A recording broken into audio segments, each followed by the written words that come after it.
Message ہے دنیا کے لیے کہ جب ہم امن کی بات کرتے ہیں، ہم سکون کی بات کرتے ہیں، ہم حفاظت کی بات کرتے ہیں، ہم آزادی کی بات کرتے ہیں، ہم ہیومن رائٹس کی بات کرتے ہیں، تو اس طرح کے ادارے دنیا میں بنے. پہلے بھی world war one, world war two کے بعد concert of Europe, league of nations اور اب یونائٹڈ نیشنز. جو میں سمجھتی ہوں کہ اس کا ڈاؤن فال، جو اس کا اختتام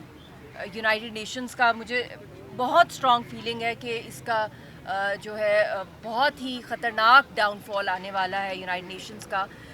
اور کوئی نیا ہی ایک نظام آنا ہے دنیا کے اندر، کیونکہ یہ ٹوٹلی فیل ہو گئے ہیں سسٹمز. انٹرنیشنل لاء کے حوالے سے، انٹرنیشنل ہیومینیٹیرین لاء کو اگر ہم دیکھیں تو ہر روز جو ہے ہندوستان جو ہے دہشت گردی کر رہا ہے. یہاں تک کہ اگر ہم صرف دیکھیں کہ پچھلے 6 مہینوں میں 150 کشمیریوں کو ہندوستان نے اپنی دہشت گردی سے ان کی فورسز نے شہید کیا ہے، اور پچھلے مہینے میں 19 جوانوں کو شہید کیا ہے، جس کے اندر 3 چھوٹے بچے بھی تھے. تو یہ ڈیلی کا ایک جو قتل عام جو آپ سمجھتے ہیں نا، یہ باقاعدہ ایک زو سمجھ لیں، انسانوں کو ایک زو میں قید کیا ہوا ہے. جس طرح کا یہ ہے 5x7 فیٹ کے پنجرے کے اندر یاسین صاحب جو ہے، ابھی ہم بیٹھے ہوئے ہیں تو ہم وہی بات کر رہے تھے کہ ایک انسان کو 3.5 سال سے ایک ڈیتھ سیل میں رکھا ہوا ہے، اوپن ٹوائلٹ کے سامنے لٹایا جاتا ہے، مارا پیٹا جاتا ہے. اور اس کے علاوہ اگر ہم دوسرے ہمارے جو رہنماؤں کو دیکھ لیں، آسیہ اندرابی صاحبہ، وہ بھی ایک بیرک کے اندر کب سے بند ہے، تہاڑ جیل کے اندر. ان کے شوہر بھی اتنا عرصہ ہو گیا ہے وہ بھی جیلوں کے اندر ہیں. پھر شبیر شاہ صاحب کو دیکھ لیں تو جیل کی زندگی گیسٹ ہاؤسز والی نہیں ہوتی ہے، یا کسی آپ ایک ماڈرن کمرے میں کرونا کے دوران میں اپنے بیڈ رومز میں آپ لوگ گھس گئے. اور ہندوستان کی جیل اللہ کی پناہ، مطلب کہ رونگٹے کھڑے ہو جاتے ہیں جس طرح کی بدترین وہاں پہ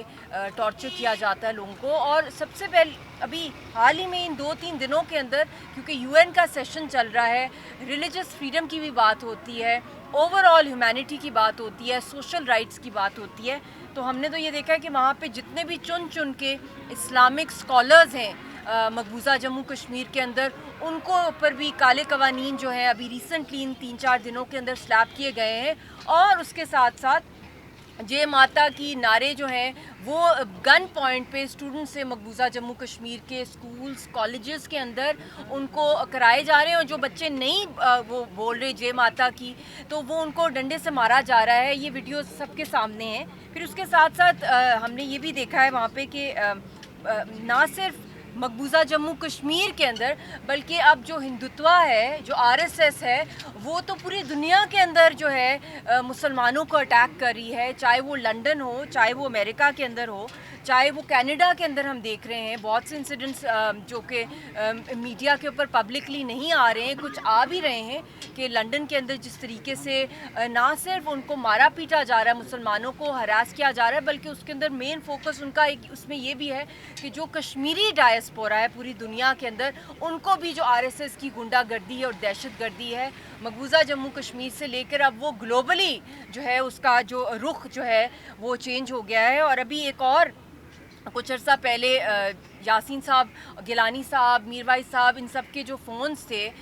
خبریں بھی آئی تھیں سب جگہ پہ کہ جو پیگسس اسپائی ویئر جو ایک ویپن ہے انٹرنیٹ کے تھرو، جو اسرائیل کا ایک اسپائی ویئر ویپن ہے جس کو انڈیا یوز کر رہا تھا.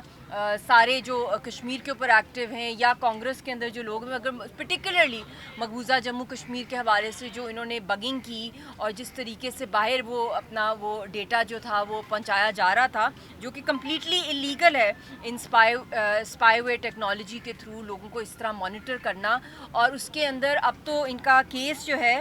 جو خود ایک ہندوستانی جو ہے انڈین امریکن ڈاکٹر ہے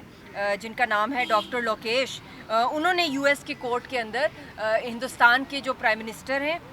اور اس کے ساتھ ساتھ جو ان کے چیف منسٹر ہیں جگن موہن ریڈی، اور بزنس مین گوتم اڈانی جو ہے، ان کے خلاف US کورٹ کے اندر وہ یہ لے گئے ہیں میٹر کہ ان کو پنش کیا جائے، جو یہ وچ ہنٹنگ کر رہے ہیں، جو یہ لوگوں کے اوپر. ایک تو ویسے بھی مانیٹرنگ ہوتی ہے ہندوستان کی را اور IB کی طرف سے، مگر اس کے علاوہ سرپاس کر کے انہوں نے ایک پیگسس اسپائی ویئر، تو یہ بھی ایک بہت ہی خوفناک سچویشن ہے. اور پھر اس کے ساتھ ابھی ایک دن پہلے کی بات ہے، یاسین صاحب کو فزیکلی پھر پریزنٹ نہیں کیا گیا جموں کورٹ کے اندر. جو ٹاڈا کا تو مطلب کہ آپ کو دہشت گرد تو انہوں نے ویسے ہی یاسین صاحب کو کہہ دیا، ساری حریت کو دہشت گرد سمجھتے ہیں، اور ایک کے بعد دوسرا کیس جو ہے اس کے اندر ان کو اور سے اور سزائیں سنائی جا رہی ہیں. اور پھر اس کے بعد جو وہاں پہ یہ جو انہوں نے جو وہاں پہ ایک جعلی قسم کے جو ڈی ڈی سی کے الیکشنز ڈی لمیٹیشن کے جو کرا رہے ہیں مقبوضہ جموں کشمیر میں، یہ بھی ایک مین مقصد ہے جس کی وجہ سے انہوں نے جو وہاں کے جو مسلمان جو کشمیری مسلمان جو مسجدوں کے اندر بھی جو امام ہیں، جو کلیرکس ہیں، جو اسکالرز ہیں، ان کو بھی چن کے بند کیا جا رہا ہے. پولیٹیکل لیڈرز کو تو کب سے انہوں نے جیلوں میں ڈال دیا گیا ہے. پھر اس کے ساتھ مسجدوں پہ تالے لگا دیے گئے ہیں. پھر جو محکمہ وقف بورڈ ہے، جو درگاہیں ہوتی ہیں، کیونکہ مقبوضہ جموں کشمیر ماشاءاللہ سے وہاں پہ بہت بڑے بڑے بزرگ صوفیہ اکرام اولیاء جو تھے، انہوں نے وہاں پہ پڑاؤ کیا تھا، اور وہاں پہ جس طریقے سے اسلام کی روشنی پھیلی تھی، وہاں پہ بہت سی عظیم ترین درگاہیں ہیں. تو ان سب کے جو شہزادہ نشین ہیں یا جو لوگ ان کا خیال رکھتے ہیں ان درگاہوں کا، ان کو بھی قید کر دیا گیا ہے، بہتوں کو، اور بہتوں کے اوپر بین لگا دیے گئے ہیں کہ جو دستار بندی ہے، جو کہ پوری دنیا کے اندر یہ جتنی بھی نہ صرف مسلمانوں میں بلکہ ہر مذہب میں کسی نہ کسی طریقے سے دستار بندی کے اوپر بھی جو ہے وہ مطلب کی جاتی ہے. تو اس کے اوپر بھی مطلب انہوں نے بین لگا دیا ہے درگاہوں کے اوپر، اور یہ مقبوضہ جموں کشمیر کے اندر یہ سارا انہوں نے کیا ہے. اور اس کے ساتھ ساتھ جو ہم نے یہ بھی دیکھا ہے کہ وہاں پہ نہ صرف یوتھ کو انڈر گراؤنڈ ٹارچر سیلز کے اندر ڈالا جا رہا ہے. تو اس لیے میرا سوال ہے دنیا سے کہ آئی ڈونٹ نو یہ دن کیوں منائے جاتے ہیں، کیا وجہ ہے، کیا مطلب کہ جانوروں سے بھی بدتر جو سلوک کیا جا رہا ہے کشمیری قوم کے ساتھ اتنے ڈیکیڈ سے. تو واقعی میں دنیا میں کیا نام ہے انسان نہیں سمجھتی ہے کیا امن کا مطلب صرف یہی ہے ہندوستان کے لیے اور دنیا بھر کے لیے. جب کشمیریوں کا بات آتی ہے کہ جو ان کی جو